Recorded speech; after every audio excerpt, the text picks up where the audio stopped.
तो e rickshaw में मैं एक बार बैठने वाला था, लेकिन जैसे ही मैंने कुछ वीडियोस देखे तो भाई मैं अपने जिंदगी में कभी भी ई रिक्शा में कभी भी नहीं बैठा। एक क्लिप देखो सबसे पहले तो।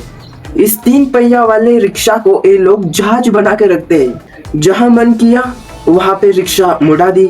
बिना किसी डर के ये रिक्शा वाले अपनी रिक्शा कैसे भी घुमा लेते। बहुत स्पीड से ये रिक्शा वाले रिक्शा चलाते हैं। ई रिक्शा हर एक मोहल्ले पे आती है। ई रिक्शा से लोग अपने जॉब पे चले जाते हैं। इस ई रिक्शा से लोग स्कूल पे चले जाते हैं, कॉलेज पे चले जाते हैं, कोई मार्केट चला जाता है। ई रिक्शा अब मजबूरी बन चुकी है। ई रिक्शा में जो लोग बैठते हैं इनको कोई नुकसान नहीं होता, लेकिन जो रास्ते पे लोग चल रहे होते हैं उनको दिक्कत होती है इस ई रिक्शा से, क्योंकि कैसे भी चला लेते हैं। ई रिक्शा को लोग कहते हैं तिर्रो, ऐसे कई शब्द से इस रिक्शा को पुकारा जाता है। तो आज के इस वीडियो के अंदर हम इस ई रिक्शा के बारे में बात करेंगे जिन्होंने रास्ते पे एक खौफ लगा दिया है, और क्या गवर्नमेंट को इस ई रिक्शा को बैन करना चाहिए।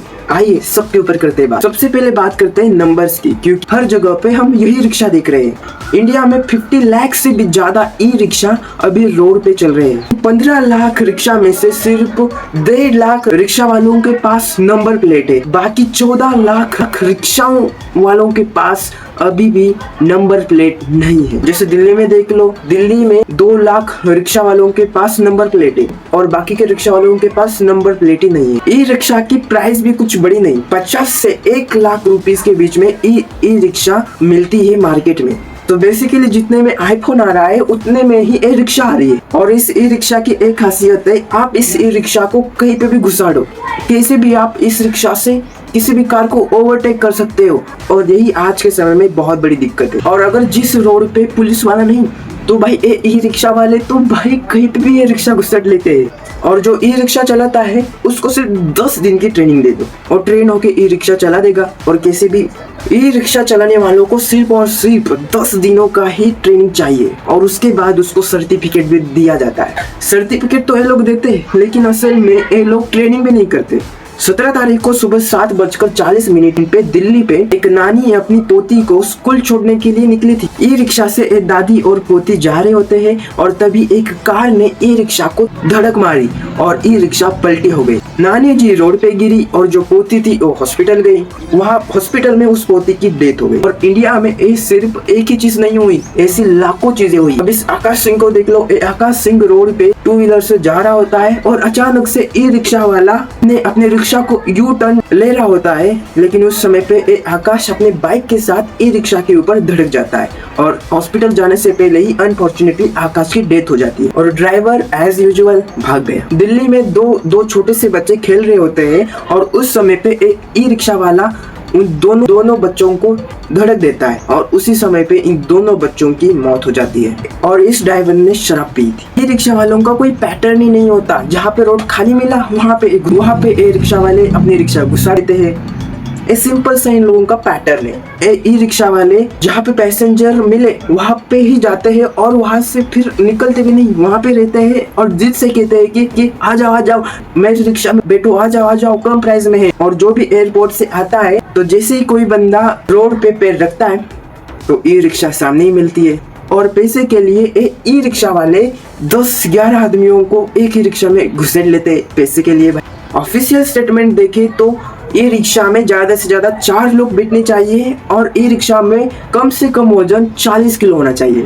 लेकिन आप कहीं पे भी देख लो, इस ई रिक्शा में 7 से 8 लोग इस ई रिक्शा में बैठे हुए होते हैं। यानी कि ड्राइवर लोग पैसे के लिए 7-8 लोग घुसेड़ लेते हैं अपने रिक्शा में और लोग बैठ भी जाते हैं। ई रिक्शा वाले ड्राइवर अपने बगल में 2 पैसेंजर को रखते हैं, बीच में 4 पैसेंजर को रखते हैं और बाकी के जो 2-3 पैसेंजर है उनको ई रिक्शा वाले छत के ऊपर बिठाते हैं। क्यों? क्योंकि ज्यादा पैसेंजर होंगे तो ज्यादा पैसे मिलेंगे, पेट्रोल की बचत होगी। तो भाई एक सिंपल सा लॉजिक है इनका। तो ई रिक्शा के ड्राइवर होते हैं वो भी शाने नहीं होते, वो शराब पीते हैं। शराब पीते हुए ये रिक्शा चलाते हैं ये ड्राइवर लोग।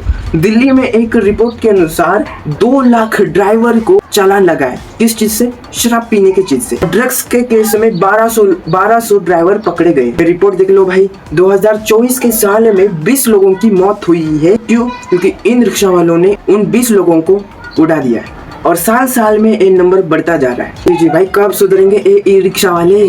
और जो ई रिक्शा को डिजाइन करता है वो भी गलत तरीके से ई रिक्शा को डिजाइन करता है, क्योंकि ना ही ई रिक्शा में सीट बेल्ट होता है और सेफ्टी के लिए कुछ चीज नहीं होती। आप कहोगे कि भारत में रूल्स है और उस रूल्स को लगाने वाले पुलिस है ना, तो भाई पुलिस ध्यान रखती होगी, तो ऐसा नहीं है भाई। पुलिस वाले ई रिक्शा वालों के ऊपर ध्यान देते ही नहीं, और जो पुलिस वाले ई रिक्शा वालों के ऊपर ध्यान देते हैं उनके मुंह पे ई रिक्शा वाले कुछ पैसे घुसेड़ लेते हैं और बाद में प्रॉब्लम को सॉल्व करते हैं। ई रिक्शा को चलाने के लिए कुछ रूल्स होते हैं, जैसे कि आपको सबसे पहले तो लाइसेंस लेने पड़ते हैं, एक नंबर प्लेट लेनी पड़ती है और आपको 10 दिनों की ट्रेनिंग करनी पड़ती है। ये सिंपल से रूल्स होते हैं, लेकिन ई रिक्शा वाले इस रूल्स को फॉलो ही नहीं करते भाई। सिंपल से ई रिक्शा वाले पैसे देते हैं और ई रिक्शा लेते हैं और पैसे देकर लाइसेंस खरीद लेते हैं। तो अगर इन ई रिक्शा वालों का खौफ रुकाना है तो एक काम करना पड़ेगा सरकार को, आपको कड़क रूल्स लागू करने पड़ेंगे और पुलिस को ज्यादा से ज्यादा ध्यान रखना पड़ेगा ई रिक्शा वालों के ऊपर। अगर ये चीज फॉलो होती है तभी इन ई रिक्शा वालों का खौफ चला जाएगा। अगर ये चीज फॉलो नहीं होती तो ई रिक्शा वालों का खौफ ऐसा ही चलता रहेगा। गवर्नमेंट को इस ई रिक्शा को ऑफिशियल बैन करना चाहिए इंडिया में, ये एक सॉल्यूशन हो सकता है। बाकी गाइस ऐसे इंफॉर्मेटिव वीडियोस के लिए एक लाइक करें, शेयर करें, सब्सक्राइब करें।